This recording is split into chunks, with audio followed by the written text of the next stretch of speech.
Hello, I'm Dianne Hubbard. I am the coordinator of the Gender Research and Advocacy Project of the Legal Assistance Center. The Legal Assistance Center is a public law firm located in Windhoek, Namibia. We have been operating since 1988, and we try to provide legal services to those with the least access to the law.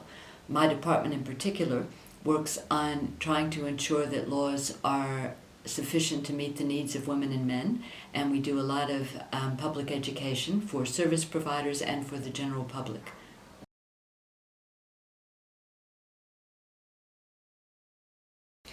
The amendments that are being proposed to the Rape and Domestic Violence Acts are primarily fine-tuning. They're not changing the fundamental approaches of either of those laws.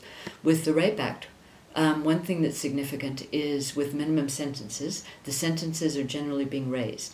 But I think we have to be realistic. Most people who commit a rape don't sit and think, what is the likely sentence I'm going to get if I go to jail? So that's more to respond to public concerns about gender-based violence. One other thing that is particularly significant is that the heaviest level of minimum sentence will in future be available to people who are particularly vulnerable because of a physical or mental disability. Some research shows that sometimes rapists target persons, particularly with mental disabilities, in the belief that they may be able to escape without detection or conviction.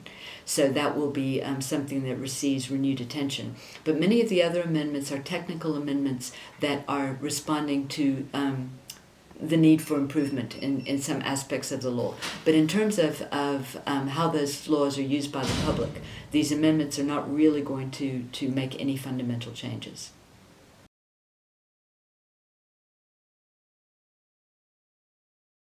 The law is better at responding to things that have already happened. The law on gender-based violence, for example, for rape, the law is there to deal with somebody who is alleged to have committed a rape. It's not really usually very good at preventative work. One exception to that is the Child Care and Protection Act, which came into force in 2019.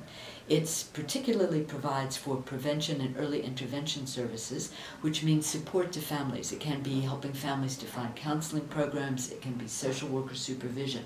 It's still early days, but the idea is that this may be beneficial in addressing gender-based violence within the family, violence and particularly child abuse and child neglect.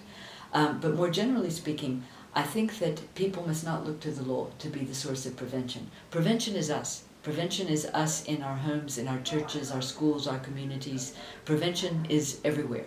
So I think that people should not assume that the law is going to be the primary player when it comes to prevention. And on prevention, Namibia as a society is not doing nearly enough yet.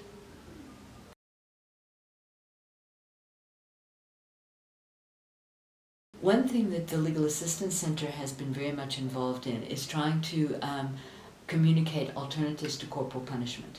I feel that we really need to look at what we're teaching our children. And a lot of people say there's nothing wrong with corporal punishment. I was beaten as a child and I've turned out fine. Namibia is not fine. And I am convinced that corporal punishment is teaching children that love and physical violence are intertwined. It is teaching children that physical violence is a problem-solving technique. And if you even listen to the language that men sometimes use when they beat women, I was disciplining her. She didn't do what I told her to, so I had to hit her. Those sound like parents talking to children. And so I am absolutely convinced that corporal punishment and gender-based violence are linked in our society. So we have been doing a lot of work, partly with the Ministry of Education, looking at the continued use of corporal punishment in schools, which has been illegal since 1991.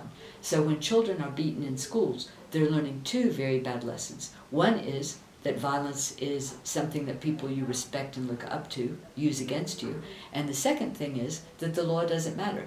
The kids are smart. They know that corporal punishment is against the law, and they see it happening. So we're teaching them that the law doesn't really matter and doesn't need to be enforced. And I think that is a very dangerous combination of lessons.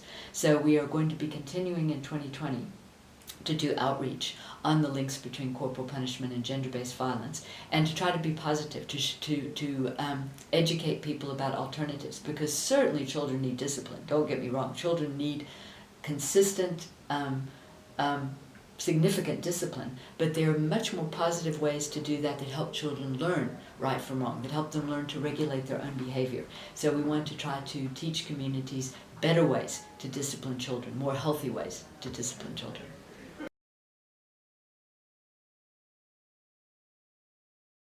One positive thing that I think we can look at on gender-based violence is that the youth are beginning to speak out. It's very exciting that there's a Me Too movement happening in Namibia.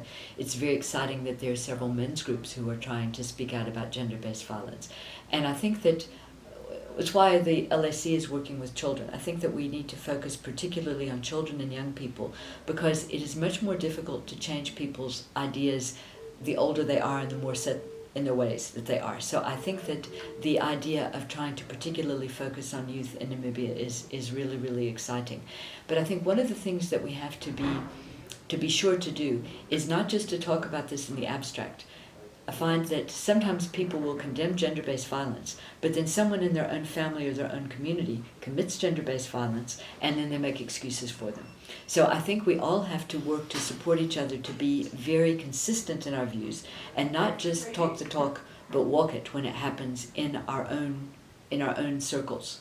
And to make sure that people know that not just the extremes of violence, that sexist jokes are not okay, that making inappropriate comments to women about their appearance in professional and employment and settings is not okay. You know, we need to start grappling with treating women as sexual objects everywhere that we find that, because I think it's easier to change behavior when you start with those small things instead of waiting until it escalates into something that's full-blown rape or physical abuse. So I think that's something we're beginning to see it happening. We just need to help keep encouraging it, helping it to grow.